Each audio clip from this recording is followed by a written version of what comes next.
It sounds like your point with relocation, or one of your points with relocation is, since people are relocating, that sets up potential for further conflict. Because if you're talking about a very mixed and diverse, I live in California, and you have opinions of all kinds all over the place, depending on where you live in California, that's one thing. But if everybody who lives in a large swathe of California all has one opinion, and and I put everybody, let's say 90% of Texas has another opinion, it's much easier to have a real conflict when you have that kind of like a lack Exactly. of, There's, I yeah. think what you're touching on, and I explain it in the books, is this hollowing out process. Yes. What happens is, because of going to the affinity group or that place, which tends to have people more like that, then, for example, the richer people move to places that more richer people are in and tend to protect wealth more. And as a result of that, the tax base moves. And as a result of the tax base moves, there's becomes a hollowing out that produces a dynamic. It's more difficult to have public services. The circumstances get worse, and then that produces its own dynamic that makes that conflict worse, and that becomes a less hospitable place to be, which creates a force to move, which reinforces that cycle. That's right. That's how it works. That's how it works mechanistically. Right. No, that makes sense. Because if let's say I'm doing pretty well, I live in Michigan or whatever, where I grew up, and I realize, hey, I'm so sick of paying high taxes. I'm going to vote for somebody in office that doesn't do that. And now we have bad roads, bad schools, bad policing, like Detroit did or does. And then everybody who has money says, I'm going to move to Bloomfield Hills or a suburb or just an enclave that's nicer, but we don't have enough cops. Let's just do a private security force for our area. And you know what? We're going to redo the roads. It'll be private. We're going to buy this up and take it out of city hands. And my kids are all going to go to private schools, because if you've seen the public schools, they're terrible. You can't even go there. They have metal detectors. People are getting stabbed. So then the people who can't afford to live in that enclave live in the equivalent of Baghdad or Fallujah or whatever. I mean, it's a hyperbole, but they live in a place where the schools are bad, the roads are bad, and there's no cops. And it's not very much hyperbole. I've described Connecticut. I live in Greenwich, Connecticut, and the public school system spends about $24,000 per student per year. Right up the road are towns like Bridgeport, Connecticut, in which they spend something like $14,000 a year per school. And if you drive around the neighborhood, it does look as you're describing, and there's poverty. They need more remediation, than they need more money, not less Hmm. money, because they have an environment and a set of circumstances where there's poverty, not just schools. So it's like you're describing, right? There's a certain amount of hyperbole, but not much hyperbole in a lot of places. The place where my dad grew up, I believe there's no trash pickup. It'll take the cops something like days to get to you. I mean, literally, they're not starting to drive there as soon as you call it in. They just might not show up at all, and it might be an hour because there's like 28 square miles or something that they have to cover and 80 cop cars, something along those lines. It's just absolutely ridiculous. And the power system is damaged in a lot of areas. There are entire blocks where one house has two old people in it, or an old person in it, or two houses do, and every other house is abandoned. So they don't service that place with things like sanitation or fresh roads or pretty much anything. And They're on their own. people don't understand that, because a lot of people live, they're in Greenwich, Connecticut. How much time do they go 15 minutes up the road and go to Bridgeport, Connecticut? My wife, the state capital of Connecticut is Hartford, Connecticut. Used to be the insurance capital of the world, and it's now it has that type of thing. And my wife is working to, try to help that population. She's with the mayor, and they're in this control room kind of thing where they have the cameras on different places. And there are kids who have a problem walking to school because they have to pass through areas where there are gangs that have gang shootings. And she asks the mayor, well, why can't you have the police assure safe passage? She said there are 275 police. That's all we can afford, because there's police or this thing and that. And it's just what you're describing. So there is how does this take place? It's a reality. It's a reality. Not everywhere, but if people need to get around and look at these things or look at the statistics. Yeah, you mentioned in the book that, look, the biggest challenge for leaders is to develop a capitalist system that is both good at growing the pie and limiting inequalities within the system. So the wealth gap was something we talked about earlier. Education was something we talked about earlier. Things like healthcare probably, I would imagine, at least now, certainly comes to mind. I probably wasn't even thinking about it 2 years ago or 5 years ago, but certainly now. What you see over and over again, which is common throughout history, this is almost a universal truth, that drawing from the largest population to give opportunity to is both functionally great. You will get the best talent if you can draw from the largest population, and it also makes it sense of fair inequality to produce equality, which then makes the system stable. Okay, and you could see this. This goes back to in all societies. If you go back to China and the meritocracy, some would say began with Confucius and meritocracy and exams and how they did it. And you could see it in different cultures, that one thing, like you have to create that, and together to create productivity that raises living standards and so on. And then, of course, with consideration in terms of helping those who can't help themselves. But by and large, that's been a tried and true thing through that whole period of time, because you have to make things better and you've got to pay for them too. And so to the extent that each individual is as self-sufficient as possible, and you enable them that they can pay for it and they can contribute the most, that's never perfect and so on. But that notion is basically universally and timelessly ingredients for a successful society and a fair society. So, and first of all, I agree. I couldn't agree more. I think a lot about the investment in infrastructure, education. You obviously do as well. You mentioned your wife is working in that probably full time, trying to figure out how to help some of these populations that don't have access to resources. We know what happens when these are neglected. If you don't know and you're still not getting it, take a stopover in Detroit and drive around for a few hours, and you'll see what that might look like when taken to some of the extremes. What do you think of programs like, and I'm trying not to be partisan here, but just because it's top of mind, what do you think of something like Build Back Better essentially stalling in Congress? I mean, we don't have to get into the nitpicky details of that particular plan, but do you think we need something that is a bold move that says, hey, look, broadband, healthcare, resources, mental health facilities, whatever else?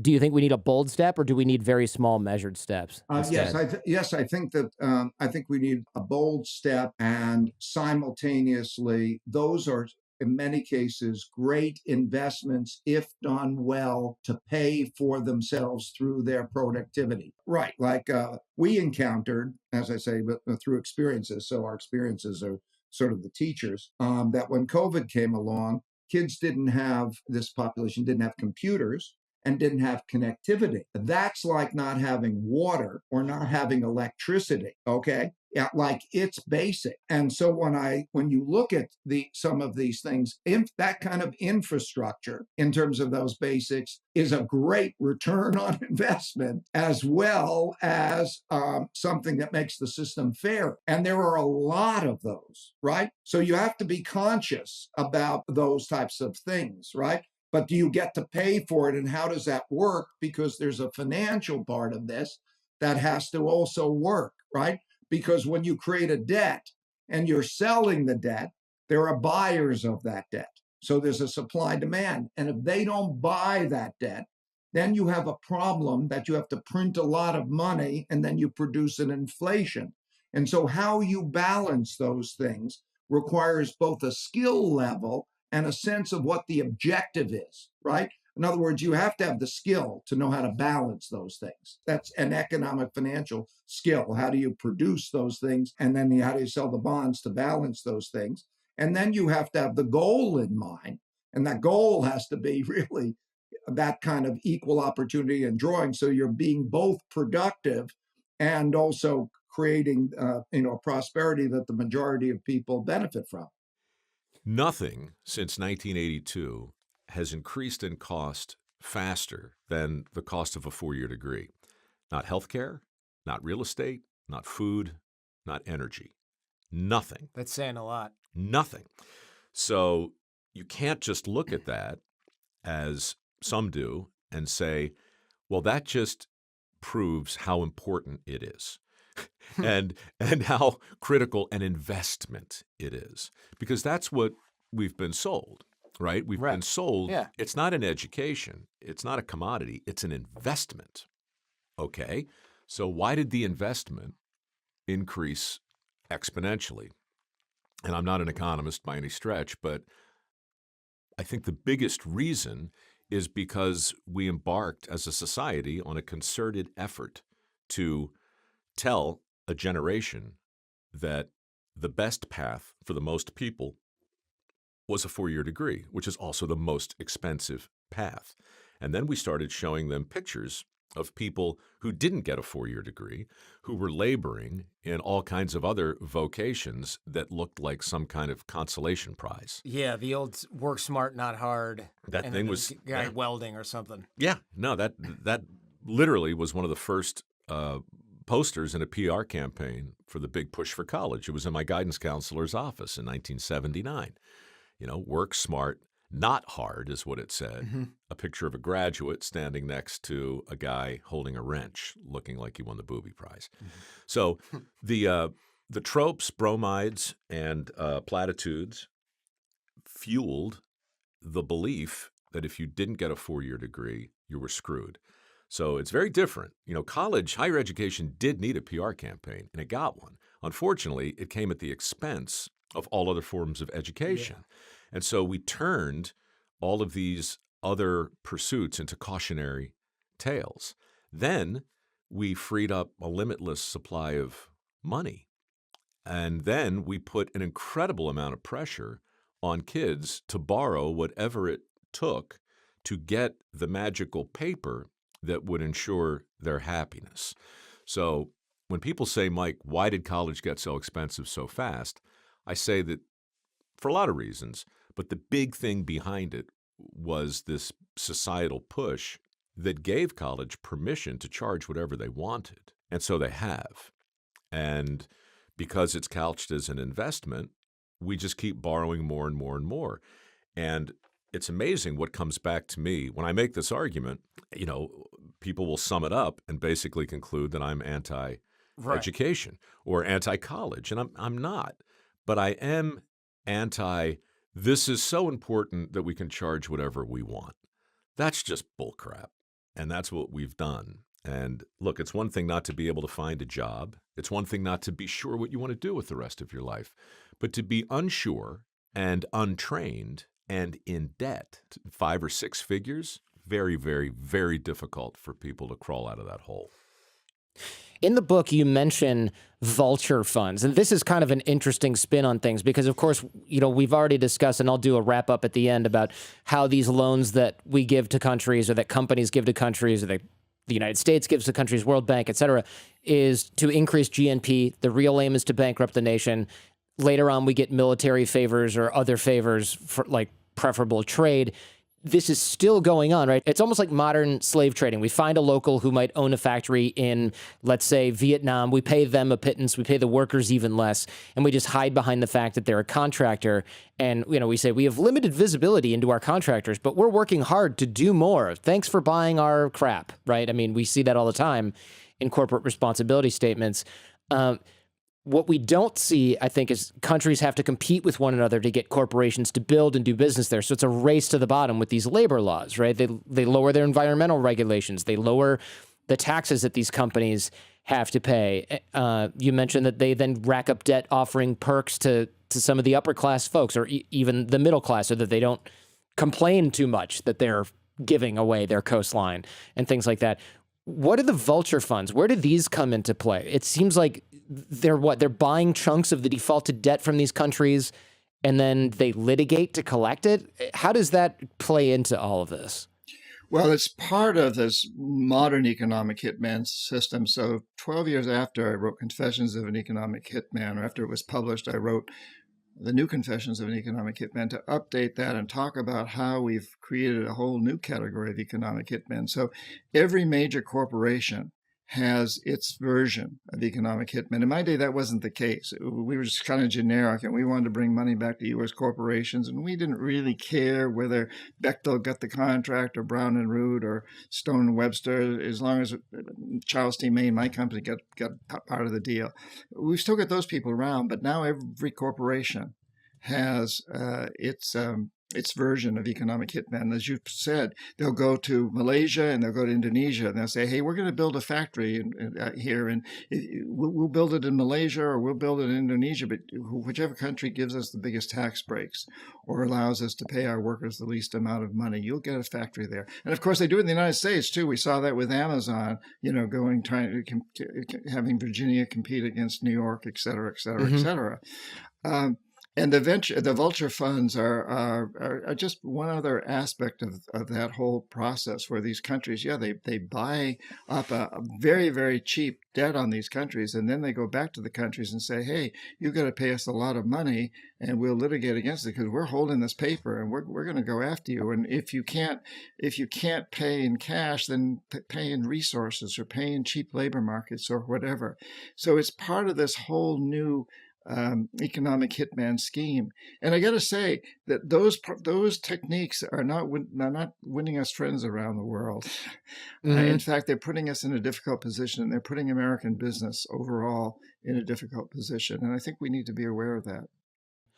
So how do the vulture funds get in the way, right? They destabilize the government, because I guess if they're litigating this and they're saying we hold this paper, then if 19 out of the 20 debt holders are European nations, the United States, the World Bank, and the IMF, and they say, okay, fine, we're going to do this austerity solution, you're going to pay this low amount, you can have one, and I know this from just doing business, period, there can be one lendee, there can be one debtor in there, or what's the term? There can be one party in there that says, actually, we don't agree to that. We're going to stall out all the negotiations. We're going to stall out all the agreements because we need to get our piece of the pie. They're essentially holdouts, and they say, no, we want a 2 points higher interest rate, or no, we want to accelerate the payment process, because they don't care about having good relations with Ecuador later. They're just a company that's based in Boston that wants a cut of the ching. So they don't really give a crap if their relations are going to be damaged. They don't have any skin in the game. They just want profit. So they can hold up actual debt restructuring, they can hold up projects, they can hold up austerity measures, correct? They're totally correct. They are vultures. Well, actually, they're predators. Vultures aren't predators. Vultures actually clean up messes, So I think the name is a misnomer. They're predators. They're raptor. It's raptor funds, Yeah. and they don't care. They just want to go. They just want to make money. So they want to buy this debt for, $500 million. And get back $5 billion. That's what they're looking to do, or probably buy it for $1 million and want to get back $500 million. But whatever it is, they're going in there to totally greed. It's total, absolute greed. It's what part of what we know as predatory capitalism.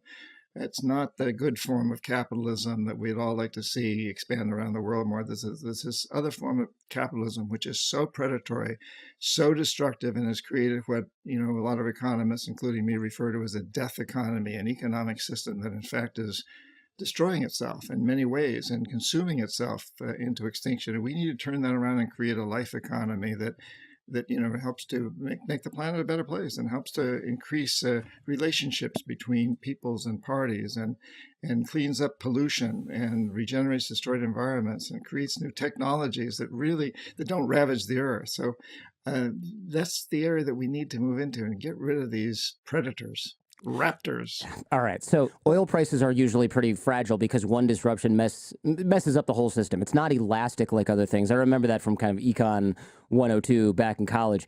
And it doesn't help that most oil in the world is located in a sketchy place, as you alluded to earlier. By the way, I always meant to ask you this.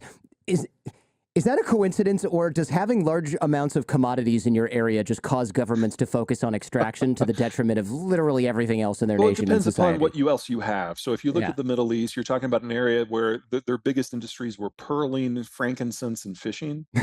And in desert communities, pre-industrial, you're talking about very small numbers of people. And then you stick a straw in the desert and you get oil, and obviously you're going to focus on that. So you get the Dutch disease, if you will. In comparison, Norway was an advanced technocratic society with basic manufacturing and hydropower and nickel processing before they discovered oil. Or look at Texas. It was one of the world's largest economies. If it had been an independent country, it would have been $1 trillion economy before the shale revolution. So when you have crude, it doesn't necessarily make you a failed state. It depends on what was there before. Gotcha. Yeah, because I just look. correlation isn't causation and all that, but I look But at some there of is these a places, correlation, yes. yeah, and I go, good God, what happened to this place, or what is going on here? Speaking of disasters, what about getting Venezuela back online? I know Biden was trying to do that. I mean, I have concerns. I assume you do as well. Well, let's start with what Biden was doing. He was basically saying that Venezuela, the state, owes a lot of entities in the United States, not just in the petroleum sector, a lot of entities, a lot of money.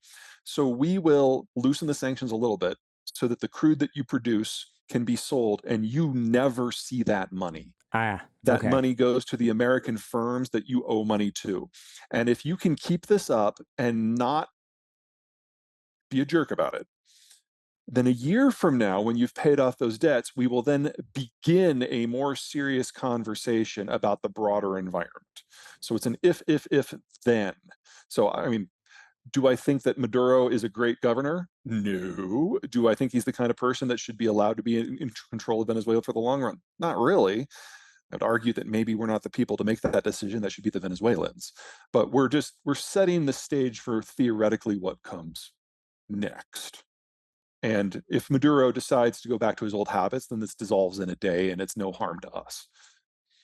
Right, because we got the oil and then the money or whatever we needed out of the I mean, if it stops arrangement. tomorrow, we're not in any worse place than we were the day before. I suppose that's true. Yeah. Now, if your goal is to actually get Venezuela back to its peak of producing 3 to 5 million barrels a day, that's a different conversation, because we have had full-on state collapse complete with famine across the Venezuelan space.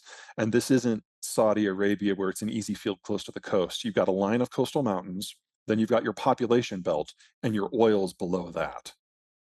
So if you want to resurrect Venezuela, you need to send in at least 50,000 troops and physically rebuild the country from the ground up over the course of a decade.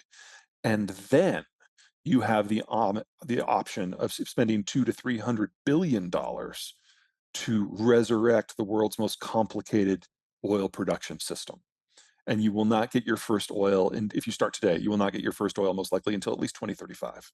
That's insane. So that sounds hopeless for them. Well, it's not something we are interested in. Yeah. But if you fast forward a year or two, and the Middle East is being the Middle East again, and the Russian oil is gone, and the Americans have basically built a little wall around their own energy markets, then you're going to have global energy prices that on a cheap day are looking like 150 and are typically over 200. And in that sort of environment, dollars per barrel. Yeah. And Wow. in that sort of environment, the Europeans are like, hey, Washington, would you mind if we colonized Venezuela? What sort of deal can we strike that you'll just let that happen? And you say colonize, but it's not really a joke, because it's almost like that's what has to happen. Countries with large oil markets. That's the scale of what has to happen here. And keep in mind that this is not the 1800s when the Europeans had the gun and everyone else had spears. Mm-hmm. Yeah. Hugo Chavez, one of his last big acts before he died, is he distributed 150,000 AK-47s to the population. So anyone who thinks that this is going to be easy is wrong in every possible way. Oh my gosh. It does sound like recolonialization, where countries with large oil markets have to secure their own supply from another place that can export it, but they don't have the security to do it themselves. Yeah. Libya, Algeria, probably also part of this problem, or same situation. Libya has a similar situation of populations on the coast. The infrastructure runs through the populated areas, but the oil's deep in the desert. Now, because it's not tropics, because there aren't a lot of mountains, because the population is so much smaller, it would be easier. But the only country that I think is likely to consider that would be Italy. And I don't know how well you know your colonial history, but every time that Italy has tried to have a colony in the last 300 years, it's been a shit show. And I don't have any reason to expect it would be any. Yeah, I don't think, we don't have any reason to expect that it would be any different this time around. Just given, Italy's another fun place to watch, because you just go, wait a minute, really? Is this real news? I can't believe it. Okay, well, but I guess, and it's crazy because the northern third of Italy, where half the population lives, that's more technologically advanced than Japan. In output per hour worked, it's more productive than northern Germany. That's shocking, actually. Just knowing my Italian friends who live in Italy still, they must not live in that part of Italy. or maybe they do, but they're just dragged down by the rest. The Yeah. southern half is a bit of a crazy. But in order to make that northern third work, they have to have access to gobs of energy. So they actually have a pretty sophisticated energy system. They can take any flavor of crude and mix it to make something that any of the refineries can run. One of the few places in the world that can do that. But they have to still be able to source the crude. And in a post-American deglobalized world, that becomes a big problem. Italy's right next door. I'm sorry, Libya is right next door. Libya is right next door. Yeah, indeed. But okay, I know people are going to go, this is why we need green energy to replace oil. Can that actually happen? I'm a layman. It doesn't sound like it's right around the corner. Well, the idea is really sexy, right? Mm-hmm. I mean, if you can get enough copper and zinc and everything else, then you can basically declare independence from petroleum. And that sounds great. But making electricity is a lot more sophisticated than an internal combustion engine. I mean, internal combustion engine, I'm oversimplifying here. You light a match, you burn something, you capture the heat, you go. That's what it is, basically.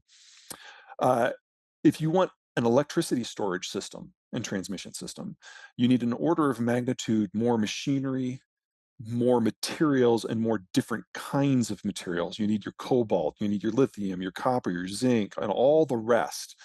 And that means that you may, if you're successful, be able to declare independence from a world dominated by Venezuela, Iran, Iraq, and Russia.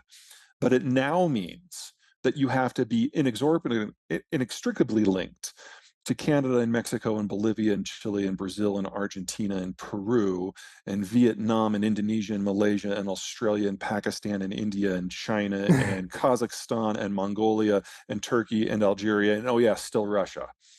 Because of rare earth metals and stuff like that? Well, is that why? that's not, I mean, rare earths is like one of the few things that we actually have covered.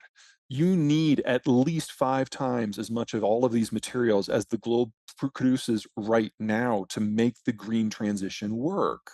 It's a lot of copper. And we just don't have production capacity necessary to support this on a global scale. And we're losing the Russian stuff. And very soon we're going to lose the Chinese processing capability. So if you're going to apply these technologies, you are only going to apply them in places where, so a good solar belt, a good wind belt, that's the American Southwest, but there are not a lot of places where people live, locations. Right, and you can't just transport me with a bajillion miles of lines. It has to sort of... There's no permitting problem. 1,000 miles is distance that you can ship power. Well, and I probably should do a whole show on this here, because that seems like, okay, fine. Don't worry about the wind. Don't worry about the sun. Nuclear's great. There's just 2 problems. Disposal of the spent fuel. That's actually the easiest problem. Solvable. Yeah, I mean, nobody wants a nuclear. Problem number 2 is time relations, assuming that you could just build it whatever you wanted, work years from the point that you put your first money into. That's a pretty long delta. Yeah. And then third is Kazakhstan. Okay. And most of what is produced in Kazakhstan in Russia in just fuel rods. Can't do this without the Russians at scale. Okay, so let's say provided we figure out how to generate the power and sort of give it up on that. But what about batteries, right? Are we just oil issues for rare earth metal and other issues? Aren't an issue. Okay, rare earth production is a byproduct of a processing issue. And most of that is done in China because it's expensive. It's just people, the Chinese have subsidized the finished product for a low cost. Got it. And it's like you get from the Chinese at 1/3 of what it would cost you to do it yourself. But 10 years ago, when they tried with access, everyone went out and built out the processing 1920s technology. It's not hard. It's not even expensive. Done. So if China were to fall in on itself, we'd probably have about 6 months that it would take to spin all this infrastructure. Already been paid for. So we'd be okay with rare earth, copper and lithium. And getting the world's lithium comes from Chile, and they're continuing to produce more and more and more. Copper is primarily Chile again, and Russia. And Indonesia. So that the Russian stuff is going away. We don't have enough of either of those to maintain a moderate green build out in the United States, much less global at scale. Now, in a post-globalized system where Chile and Australia are part of the American network, that gives us some opportunities that other countries don't have. You take their production, you concentrate it into the Western Hemisphere for sales. That just might work in places where this makes sense. But everywhere else, there's just not enough.